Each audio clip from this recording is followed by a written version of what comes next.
और बुद्ध का मार्ग मानने का नहीं जानने का है।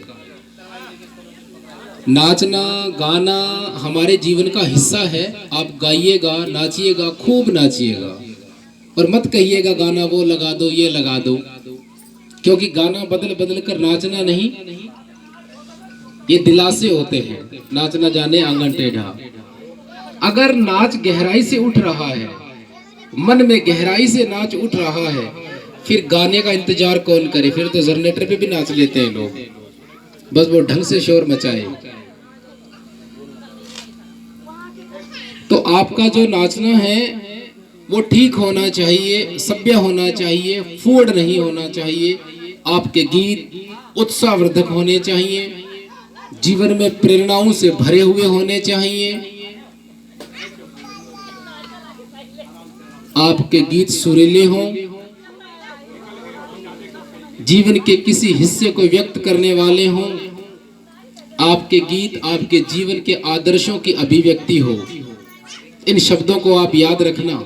आपके गीत आपके जीवन के आदर्शों की अभिव्यक्ति हो। The expression of idols of your life. आपके जीवन के आदर्शों की अभिव्यक्ति। अगर आपके गीत आने वाली पीढ़ी के लिए प्रेरणा का स्रोत नहीं बनते हैं, तब आपके गीत झूठे हैं, फेक हैं, ऊर्जा से नहीं भरे हुए हैं। अगर आपके गीत आदर्शपूर्ण हैं, सब लोग उनको सुन सकते हैं, सब साथ बैठकर सुन सकते हैं और सब साथ नाच सकते हैं, तब मैं कह सकता हूं कि आपके गीत आदर्शों से भरे हुए हैं, प्रेरणाओं से भरे हुए हैं और ऊर्जा भर देने वाले हैं। यदि आपके गीत ऊर्जा भर देने वाले हैं, तब आपके गीत सही हैं, फेक नहीं हैं। तो इस कार्यक्रम का उद्देश्य यह है, पंचशील के बारे में आपको बताएंगे।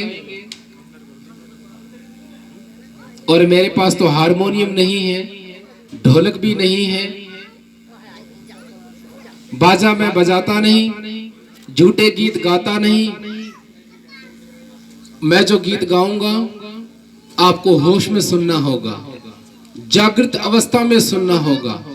अगर आपका ध्यान कहीं और गया, अगर आपकी पलकें झपकी, आपको ऊंग आई, कहीं दूर का ख्याल आया, तो मेरे गीत को सुन ना पाओगे, समझ नहीं पाओगे। हाँ,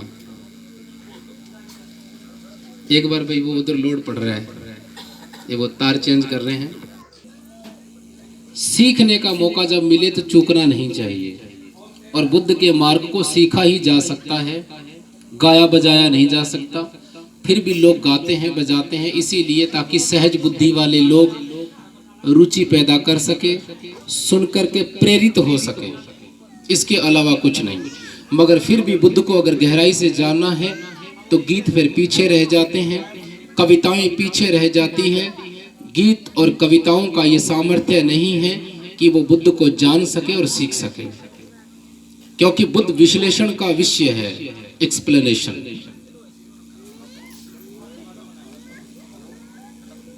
बड़ा ही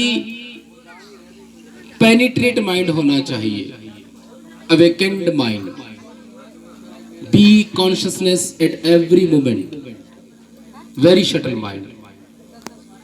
अगर हम जागृत अवस्था में नहीं रहते हैं, तब बुद्ध को नहीं सीखा जा सकता, नहीं समझा जा सकता, क्योंकि बुद्ध मानने का विषय नहीं है, जानने का विषय है। इसीलिए आप जब भी बुद्ध को सुनने बैठे तो आप ये माने कि आप कोचिंग सेंटर में बैठे हो, बड़ी गंभीरता के साथ। और आज आपको ये मौका मिला है, शादी विवाह के गीत तो आपको फिर इस गांव में मिल जाएंगे। विवाह होना ही होना है, और आपके कहने पे भी नहीं होना, वो एक समाज की रीत है, होना ही होना है, और आपको उस विवाह में जाना ही जाना है। मगर ऐसा कहीं कहीं मिलता है। आज तो मैं यूं कहूंगा, आओ सीखें। पांचों मोमबत्तियां जला दी इन्होंने। प्रोटोकॉल ये रहता है, एक एक मोमबत्ती जलाते हैं 5 लोग। पांचों इन्होंने जला दी तो अच्छा किया, बहुत बढ़िया।